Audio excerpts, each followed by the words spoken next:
저희가 차기 대선 후보 적합도와 윤석열 총장 지지도에 대해서 좀 질문을 해봤잖아요. 이번 조사에서.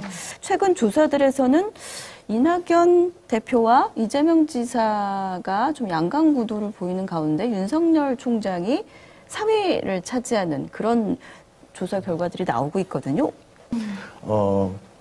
어쨌든 좀 이렇게 사람들이, 그러니까 지금까지는 윤석열 총장이 검찰총장이지 정치, 그렇죠. 특히 또 혹은 야권의 사람, 뭐 이렇게 이제 분류하기 어려운 네네, 이런 그렇죠. 상황이 있었는데 네. 최근에 어떤 그 윤석열 총장의 어떤 국감에서의 행보. 어떤 행보나 네. 이런 것들이 발언이나 사실은 그러니까 뭔가 현 정부 여당을 견제하고 싶은 사람들한테는 나를 좀 대변해 줄 수 있는 어떤 정치적 상징으로서 좀 이제 생각하기 시작을 한 것 같고 그게 이제 지금 한 10% 넘는 사실 어마어마한 지지율이죠. 갤럽도 11% 나왔잖아요. 네, 그러니까 지금 여러 명을 이제 한꺼번에 불러주는 조사에서는 거의 한 11, 12 정도 나오고 의미 있는 수치죠. 박 대표님 어떻게 보세요? 근데 이제 뭐 저는 지난번에도 그랬지만 불만이시죠. 그러니까 조사에 뭐 검찰총장이 그 조사에 대권 조사에 들어가는 거가 저는 뭐 바람직하지 않다고 보고 네. 더군다나 본인이 빼달라고 했는데 그러나 뭐 어쨌든 들어갔는데 저는 이 조사에서 그건 뭐 나중 얘기고 의미 있게 본 게 뭐냐면 일반적으로 윤석열이라고 하는 분이 지금 왜 그런지 모르지만 야권 주자로 분류가 되잖아요. 사실은 여권 인사인데. 그런데 그것도 지금 우리가 따져봐야 되는 문제긴 한데 그런데 그래서 이제 야권으로 다 분류를 해요. 다른 조사에서도. 그렇게 들어가면 야권의 대통령 후보 지지율이 좀 빠지면서 타격을 입을 거라고 생각했는데 이 조사에서 유의미하게 본 거는 이낙연, 이재명 두 분들이 각각 3%씩 빠지고 그 이전 조사보다요? 그 이전 조사. 그래서 여권과 야권을 똑같이 잠식하면서 들어왔어요.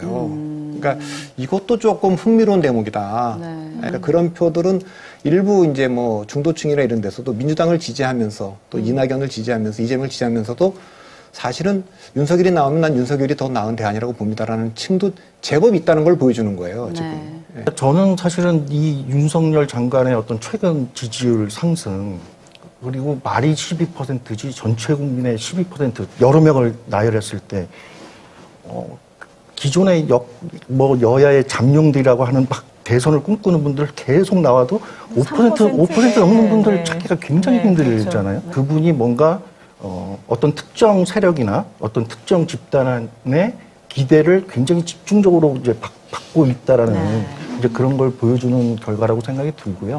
역으로 얘기를 하면 그동안에 현재 야권을 대표할 정치적 구심이 없구나를 보여주는 거라고 생각해요. 그러니까 일각에서 윤석열 장관이 나오면 그게 야당 지지층, 야당 후보들의 어떤 지지율을 억압을 해서 오히려 야당한테는 국민의힘에는 안 좋은 거 아니냐 이런 분석들도 나오던데 사실은 저는 그 의견에 동의를 하지 않는 게 뭐냐면 사실은 윤석열 장관 변수가 없을 때 이미 사실은 그분들의 지지율은 계속 바닥이었다는 거예요. 그러니까 충분히 기회가 있었는데 그런 걸 못했던 거고 그렇게 놓고 보면 지금 현 정부에 대해서 뭔가 비판하고 견제하고 싶었던 분들이 정당으로 보면 아까 말씀드렸다시피 희망을 못 주고 차기 주자를 봐도 뭔가 이게 경쟁력 나를 대표할 만한 후보는 없었던 그러니까 그런 게 사실은 굉장히 정치적 불만으로 누적돼 왔을 거고 그게 이번 어떤 국감 과정이나 추미애 장관과의 대립 과정에서 저 사람이 야권 주자라는 좀 인식을 좀 공유했던 게 아닌가 그게 이렇게 좀 집중적으로 표현되는 거 아닌가 그런 생각을 해보게 됩니다. 조사에서 윤석열 총장 대선 출마에 대한 생각도 물어봤잖아요.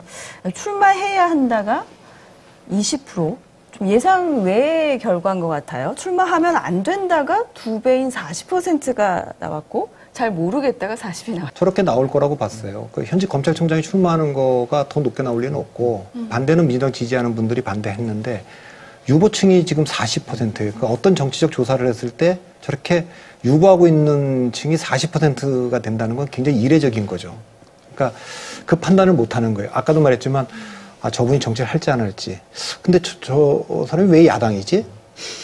그렇죠. 현직 검찰총장이고 적폐수사도 했는데 그리고 국민의힘에 있는 사람들도 저 사람이 국민의힘 후보가 될까? 올까? 과연? 그리고 저걸 출마하라 그러면 우리 후보들은 다 어떻게 되는 거지? 굉장히 복잡한 신경을 반영하고 있는 거죠. 뭐 어떻게 일단 생각하고 댓글에서 계시는지? 네, 윤석열 총장, 윤석열 나오면 땡큐지라고 말씀하신 분이 있어요. 윤나땡 요즘 언론에서 많이 나오는 것 같은데 저도 이 부분에 대해서 그 여당의 속내 이런 게 좀 되게 궁금하더라고요. 정말 그 여당 인물들 지금 바짝 뒤쫓고 있는 이 지지도가 있는 상황에서 과연 그걸 원할지 윤나땡이 진짜 맞을지 이게 일석이조가 맞을지 어떻게 보세요? 근데 그거는 윤나땡이라는 거는 전 제가 보기에 오히려 두려움을 약간 또 반영하고 있는 거라고도 봐요. 왜냐하면 윤석열 검찰총장과 관련해서 여러 사례들을 얘기했는데 고검, 반기문 이렇게 얘기도 많이 하는데 네. 그런 분들은 다 여권 내에서 여권의 후보가 마땅치 않을 때 궁여지책으로 나온 분이에요. 현재 권력에 의해서 임명됐는데 권력하고 정면 충돌한 사례, 그러니까 이해창 총리가 있죠. 4개월 만에 김영삼 대통령하고 갈등 때문에 그렇죠. 그만뒀죠. 그만두는 순간 국민적 영웅이 돼서 지지율이 엄청나게 올라갔어요. 그리고 대통령 후보가 됐는데 정치를 한다면 그러니까 그 가능성은 다 있는 거죠. 네. 그러니까 한다면 본인이 진짜 지금 얘기하는 대로 보수 야당의 대표가 될 수도 있고 그건 뭐 국정농단이라고 하고 적폐청산 수사를 했기 때문에 저쪽에서도 안 받아주고 본인도 자기의 존재를 부정하는 거니까 그냥 제3정당으로 나갈 수도 있고